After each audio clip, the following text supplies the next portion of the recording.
This is a video for independent samples t-test.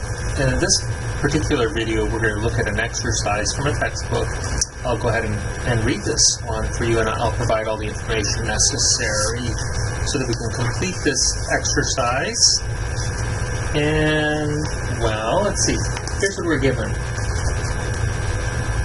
There was an introduction and a different exercise in which 24-hour histidine excretion was compared in men and women on protein-restricted diets, and the data were listed in a particular table. There's a new table that gives us means and standard deviations, including the sample sizes for men and women. So let me go ahead and write those down for you. Okay, so we had the mean for us. So here we have men, and their mean is, well, there's n equals 5, first of all, n equals 5 males. The mean for males of histidine in milligrams over 24-hour urine samples was 219.4. So their mean was 219.4. And for females, we have to do standard deviations too, of course. We have n equals 6. Mean for females is equal to 163.83, 163.83. This would be 4. Yeah, this is just 4. And the standard deviation here, and the standard deviation was equal to 32.370, 32.370, and the standard deviation for women. And the males was 41.730, 41.730, and let's see what else we're asked to do. Calculate the standard error of a mean difference without assuming equal variances. Okay. The standard error of the mean difference, we're not assuming equal variances. We're not going to use then a pooled standard error, so just the standard error of the mean difference here. So we're dealing with mean differences, right, when we're looking at an independent samples t-test. We're comparing male to female values. Actually, let's go ahead and do this first, and then I'll write down what the hypothesis should be. So the standard error of the mean difference then would be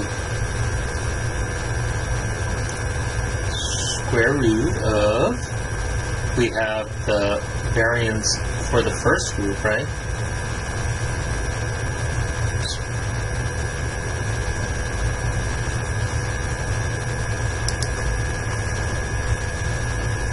Divided by n1 plus the standard deviation of the second group divided by n2. So we can say these are like males and females.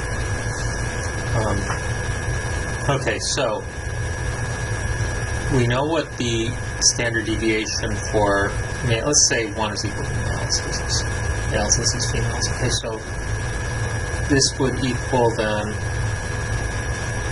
the square root of 32.37 divided by 5 plus, this would be squared, plus 41.73 divided by 6. This is also squared. Actually, I ended up working all of this stuff out, so I don't have to go to the calculator here for you. So what we had was, make this more accessible to me because my eyes aren't the best. So we have 1042 7.817. That's after I squared that. Divided by 5 plus 1741.393 divided by 6. 6, I take the square root of all this. And if I just go ahead and if you first divide the value to the left of the plus sign before you summate, right? Do division before summation, we get square root of 499.795, which is equal to 22.356. So that's our standard error of the mean difference. Now, our second question asked was, well, actually we weren't asked to calculate t here, but I'll do it anyway. Yeah. So if we want to know whether or not we have a significant difference here, let's keep this value. So we know that our standard is 22.356. I'm going to go ahead and clear this and then keep this value.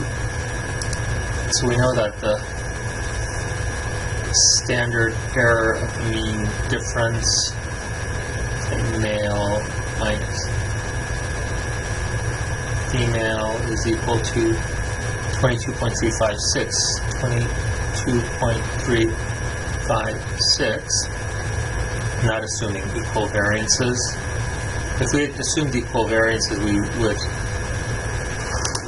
use a pooled variance estimate here in this calculation, but we're not. So we start with the hypothesis that this histidine values are equal. That's our null hypothesis, that they're equal, right, in the population. So it's like mean males is equal to mean females, and we use the Greek letters because we're dealing with population rather than with a sample, whereas here we're dealing with samples. The alternative two-tailed is that they are not equal. So because we really don't know, so we're not taking that risk of being wronged here. Unfortunately, we lose power by not stating which direction we believe the difference is, but that's for another time. Our t-test here, our independent samples t-test, is t is equal to the mean difference divided by the standard error of the mean difference.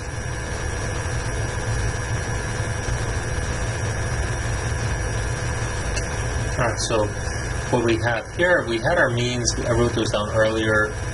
So we had, the male mean was, so let's just go ahead and add these in here. So the male mean was 219.40, so 219.40, and we subtract from that the female mean, which is 163.83, 163.83, and then we'll divide that by this standard error of the mean difference, which is 22.356. In actuality, this numerator should be subtracting the mean male minus the population mean female, right? But because we state in our null hypothesis that the difference is 0, we can get rid of this, right? Okay, so that's why we end up with just the sample mean male minus the sample mean female, right, in our numerator. And this ends up equaling, and again, I certainly did this already, we have 55.57 divided by 22.356. That gives us a whopping total of 2.486. There you go. So that's our t value here. So our next step now is to take this value and find the p-value associated with, or at least to find out whether or not it's significant. So that's and we can find the critical value associated with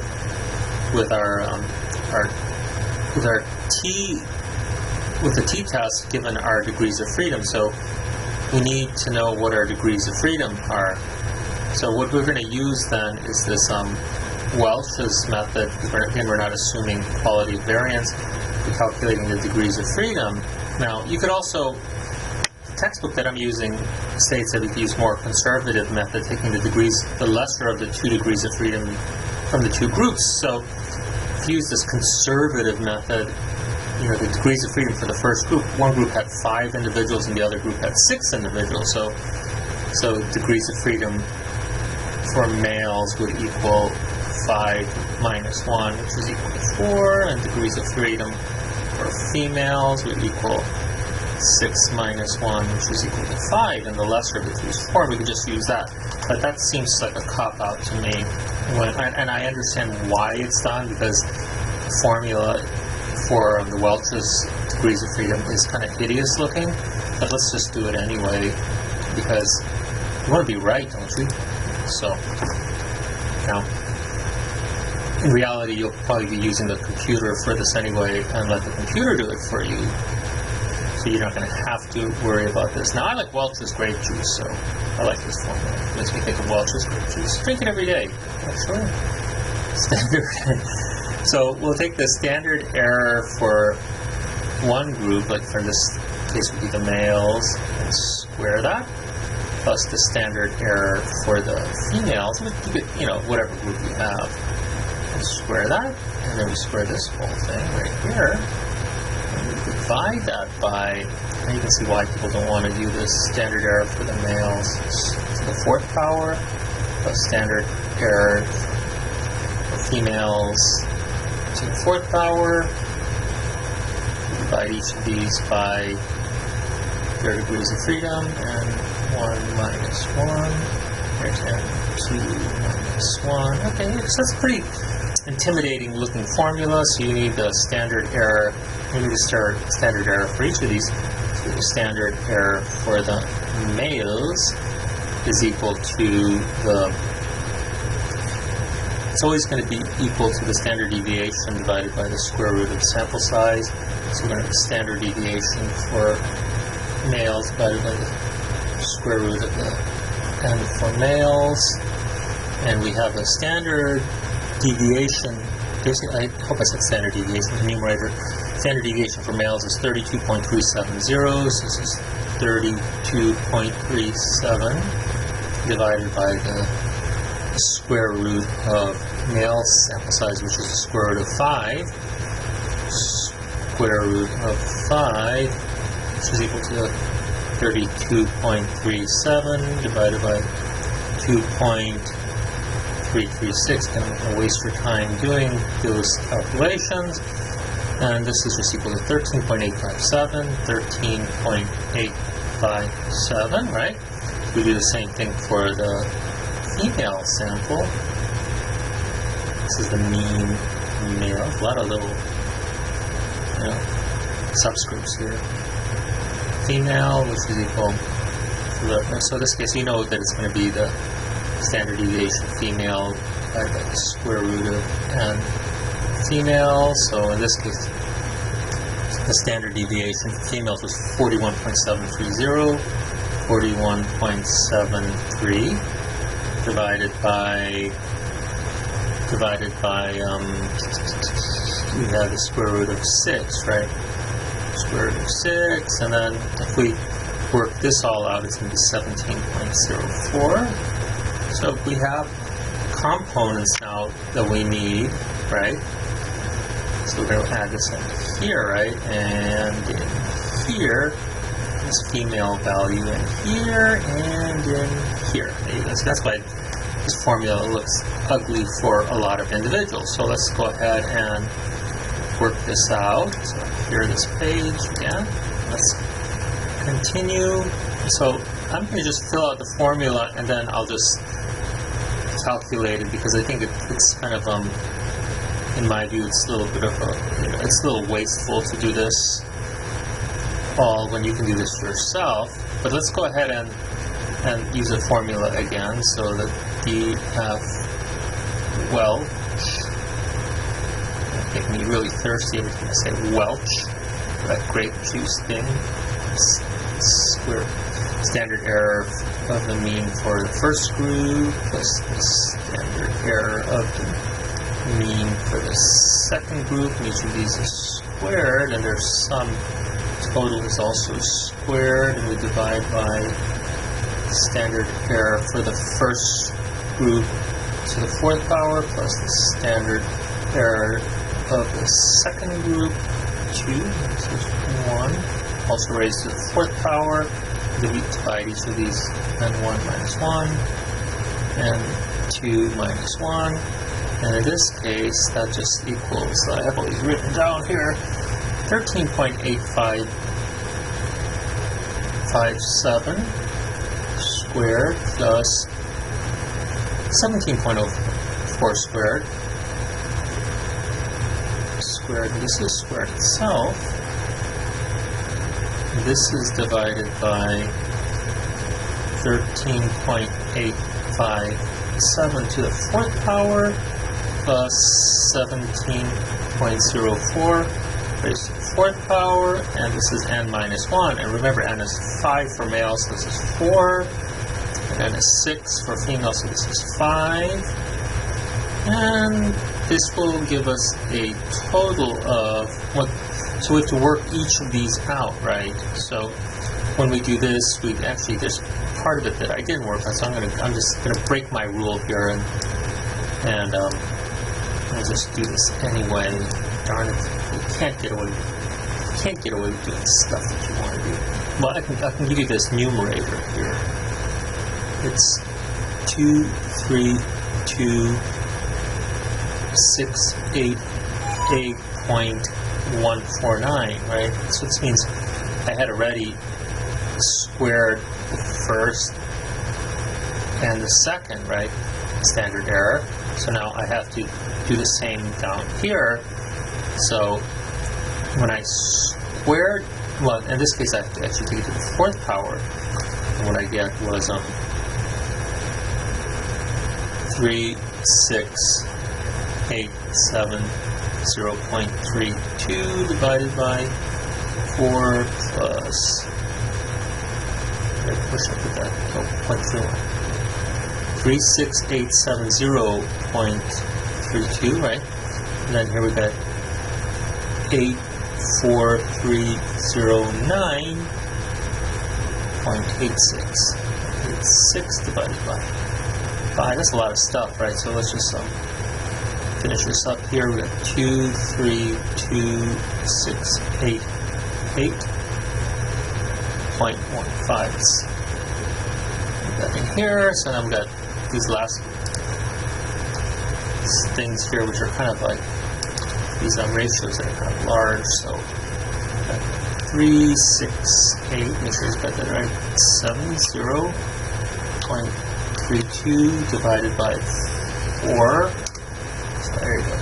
921758. 921758. Let's see why people don't want to do this. Because it takes a lot of work. And again, the computer will do this for you. 84309.86 divided by 5 and 16861. 16861.97, right? And that would equal, so here finally we get this denominator is sum that this value to this one, 9217.58. 58. So the denominator is it's 26079.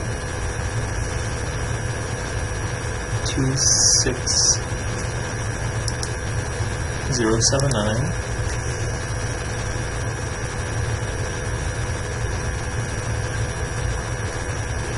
8.55 divided into this 23268, 8.15, and that equals, so the last thing we got to do, 232,688.15 divided by 26079.55, and we get 8.92. We got 8.92. 8.92. All right. So those are our Welch's degrees of freedom. All right. So it's interesting. Okay, because we saw that when we didn't use the way Welch's degrees of freedom or degrees of freedom were the smaller of the other two degrees of freedom, which in our case was 4, right? So we had 5 minus 1 is 4, and 6 minus 1 is 5, so it's 8.92. So now what we have to do is find a t-value associated with this. And in my textbook, I go to a t-table and try to find 8.92 best as I can. You know, round it up to 9 degrees of freedom, basically. I'm not going to find 8.92 degrees of freedom in my table, my t-table, but I will get 9 degrees of freedom.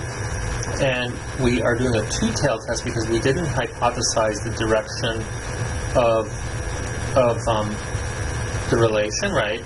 For the alternative hypothesis, with an alpha of two-tailed probability of 0.05, 9 degrees of freedom, and trace this in my textbook to equal 2.262, right? 2.262. So my critical value is 2.262. I'm going to write this on paper. 2.262. So my t-value, TDF, 1 minus alpha divided by 2, because it's two-tailed, right, is equal to t of 8.92. This is 0.975, right? Alpha divided by 2, if alpha is 0.5 is 0.025, 1 minus 0.025 is 0.975, and this value, so it was 2.262, I believe. So it was 2.262, right? 2.262, so my calculated t-value has to be greater than or equal to that in order for me to reject it. And the calculated t-value is 2.486. My t is 2.486. T-test is 2.486, 2.486, which is greater than 2.262. So I reject the null hypothesis that the two are different. Yes, I mean that the two are the same. The two values are the same in the population. So there we go. So now I'm happy. 2.262. That is significant. Okay, let's see if there's anything else I wanted to do with this. Let's see.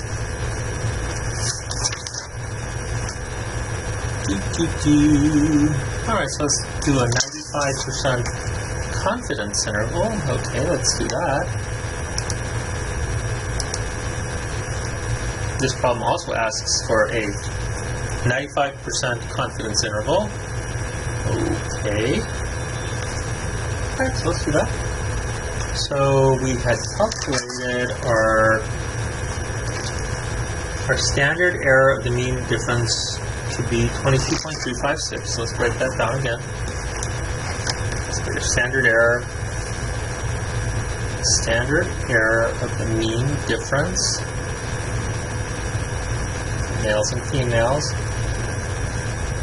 we had it at 22.356, 22.356, and our critical value, t of, say, we're just going to round this to 9 degrees of freedom, and 0.975 is equal to 2.262.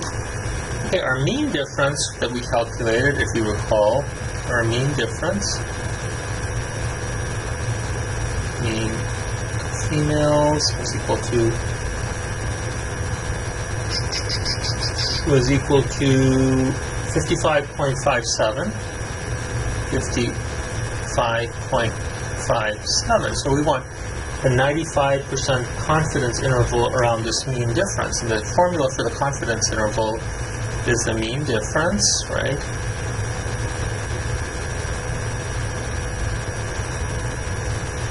Plus or minus the margin of error, where m is equal to, well, in this case it's the t-value associated with the degrees of freedom, and 1 minus alpha over 2, because of course you have values above and below the means. We're going both ways in this case, and we multiply this times the standard error of the mean difference. Right, there you go. So in this case, the margin of error is equal to, well, we have our critical values associated with our degrees of freedom, and our selected alpha is 2.262, and we multiply that by our standard error, which is up here, right? 22.356, and I already did that too, so that gives us 50.569. Right, so we have 50.569, so our mean difference is 55.57. So at the lower end we have minus 50.569, and that's our lower level is 5.001. And then for our upper confidence, our upper limit, plus 50.569, that's going to be a whopping 106.139, 106.139. So our 95% confidence interval, and remember the 95% confidence interval means that we're basically 95% certain that the population mean resides within that confidence interval. Or if we were to take 100 such samples and have 100 such confidence intervals, 95 out of those 100 coming from that population would include the population mean, right? 5 of them wouldn't include the population mean. So we have our 95% confidence interval is equal to 5.001 to 106.139. Also, you'll notice that it doesn't include the possibility of 0, because that 0 difference is not within that 95% confidence interval. So that's another way you can see that we can reject that null hypothesis. Let's see, what else do I have? Anything else? Yeah, pretty good. Pretty good. Okay, there you go. So that's a wrap for now, and hope you learned something from this. Enjoy. Bye.